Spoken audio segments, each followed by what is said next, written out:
जब प्रभु ने ये मौका दिया, मेरे को कॉल आया कि आपको पीएमओ ऑफिस में बुलाया है, तो न जाने क्यों ऐसा लगा कि क्यों बुलाया है।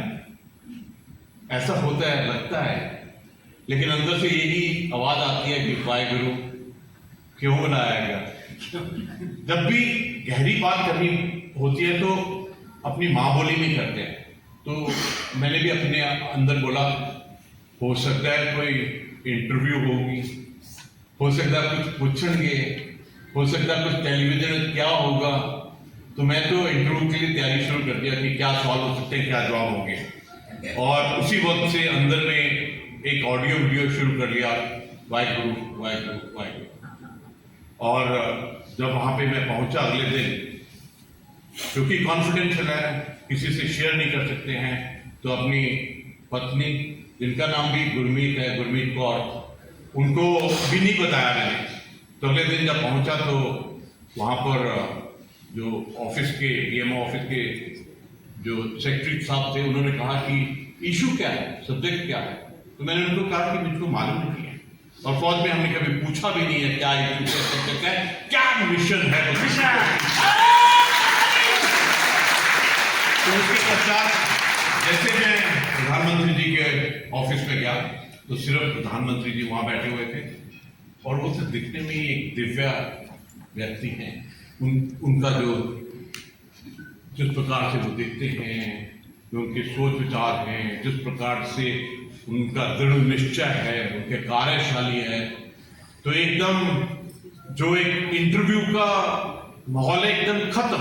ऐसे लगा कि मैं अपने एक एल्डर के साथ में हूं। तो मैं बैठ गया, बैठ के मैंने जानबूझ के हाथ ऐसे रखा हुआ था ताकि एक हाथ दूसरे हाथ के साथ में है, तो अंदर वाले जितने भी जिज्ञासे होती हैं उसको चेक करता रहता है। तो उन्होंने कहा कि आपको हम इस अपॉइंटमेंट, इस पद, इस उपाधि के लिए अपॉइंट कर रहे हैं। तो मैंने दाहिने हाथ से बाएं हाथ को दबाया, मैं कहा ये सपना तो नहीं है। तो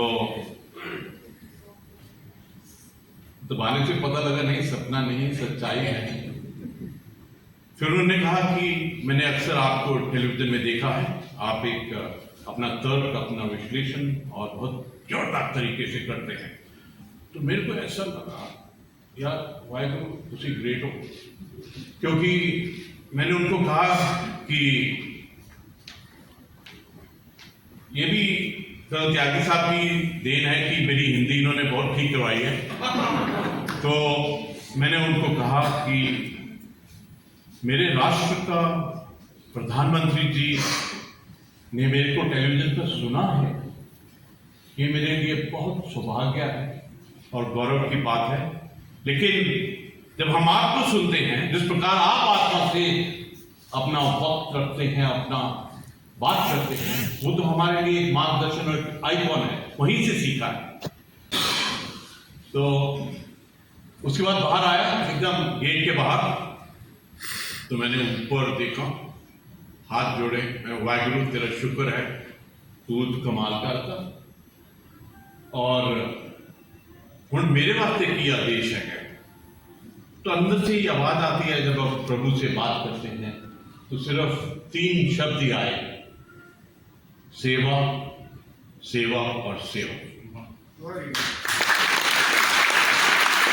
ये मैं अपने परिवार से यही रिक्वेस्ट है कि इस सेवा में आप मेरे साथ रहिए। आपके जहन में, आत्मा में कोई भी विचार आता है तो बिना संकोच मेरे साथ में शेयर कीजिए। और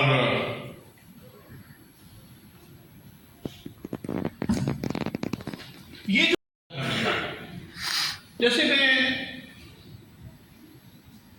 थोड़ा संभला अपने इंटरव्यू के बाद में और उस क्षण के बाद में, तो मैंने अपने आप से ये सवाल किया कि मुझको क्यों सिलेक्ट किया गया।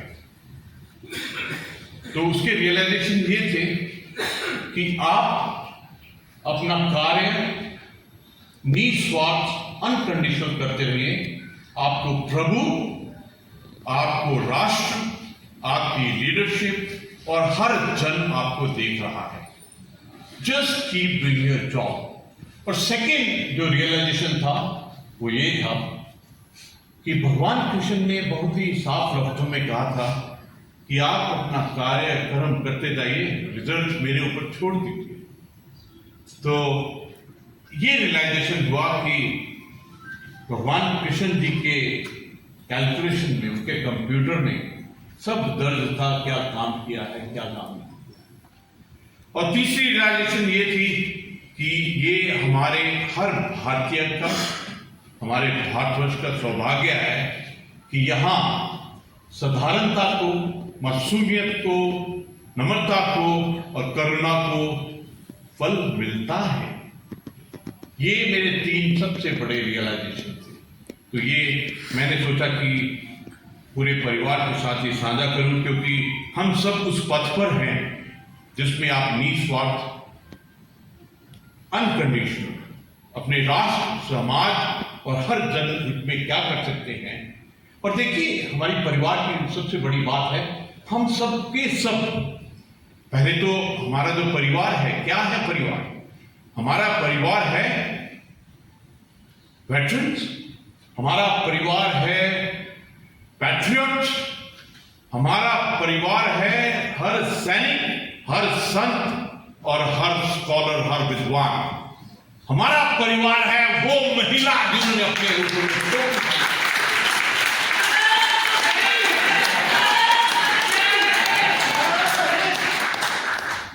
हमारा ये जो परिवार है ना, इनके अंदर में राष्ट्र, समाज और जनहित के लिए जो लालसा है, पैशन है, लगन है, वो बिल्कुल प्योर है, अमृत की तरह प्योर है।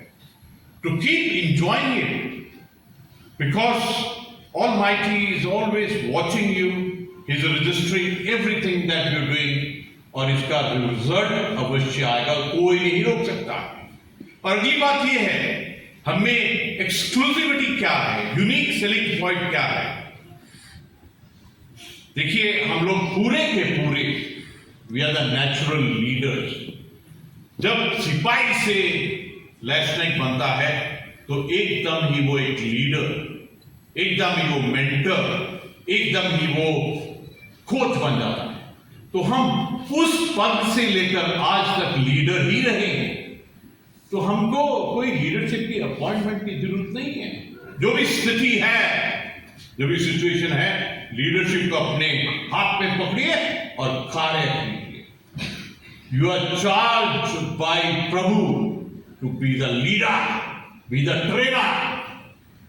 कहीं पर भी आपको 5 लोग मिलते हैं तो उनको एक राष्ट्र निर्माण के लिए जोड़ दीजिए, जनहित के लिए जोड़ दीजिए। आपको किसी ऑर्डर की जरूरत नहीं है। You are the natural leader. जो राष्ट्रीय सैनिक संस्था का जो एक सैनिक है ना, कार्य करता है,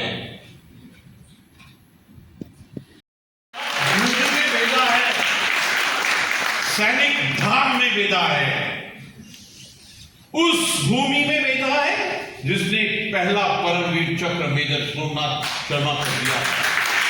इंडिपेंडेंस के बाद आपको मालूम है कि इंडिपेंडेंस से बाद में पहला परमवीर चक्र, और कल परसों की ही बात है, हमारे 4 जो योद्धाओं हैं उन्होंने अपने राष्ट्र के लिए अपने प्राणों की आहुति दी है। पहले इंडिपेंडेंस के बाद और इस क्षण तक जो उत्तराखंड का जो कंट्रीब्यूशन है, देखिए महज 1% है भारत की जनसंख्या की अगर तुलना करें तो, लेकिन 18% सैनिक हैं। हर एक परिवार में एक सैनिक है। ये जो भूमि है, वहां पर गंगोत्री, यमुनोत्री, केदारनाथ बाबा, बद्रीनाथ बाबा, वहां पर गुरु नानक देव, वहां पर 4 गुरु गोविंद सिंह जी महाराज वहां तप करने गए थे। तो इसलिए हर एक सैनिक को अपने सैनिक धाम में आना तो बहुत जरूरी है। और ये जो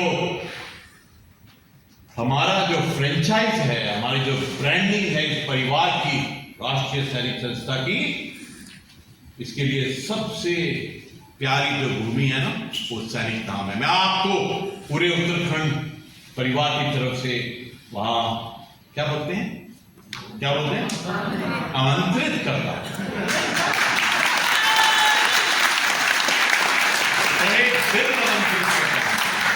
आत्मा से आमंत्रित करता हूं। आपके बीच मेरे साथी जनरल विपिन बख्शी साहब,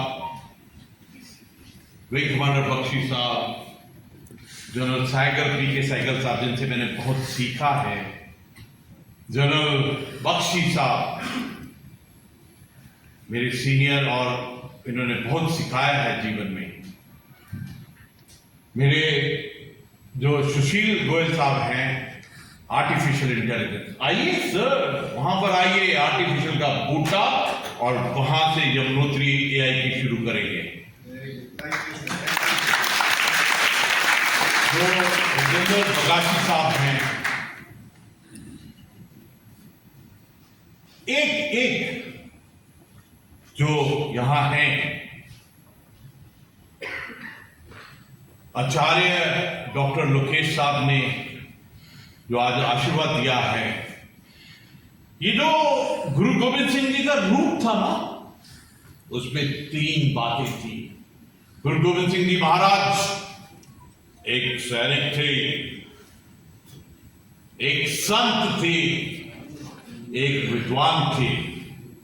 जिस प्रकार लोकेश जी स्वामी, डॉक्टर, संत बात कर रहे थे, तो उनमें से भी गुरु गोविंद सिंह जी की एक सुगंध आ।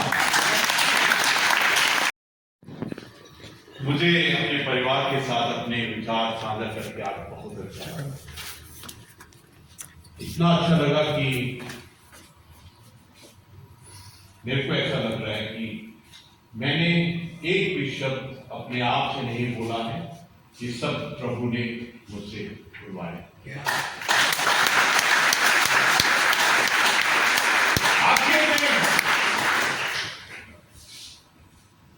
वो 2 शब्द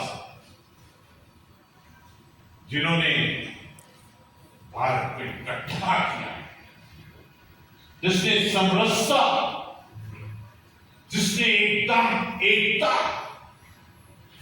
जिसने हम सबको उस आत्मिक जोड़ में बांधा है। जय हिंद।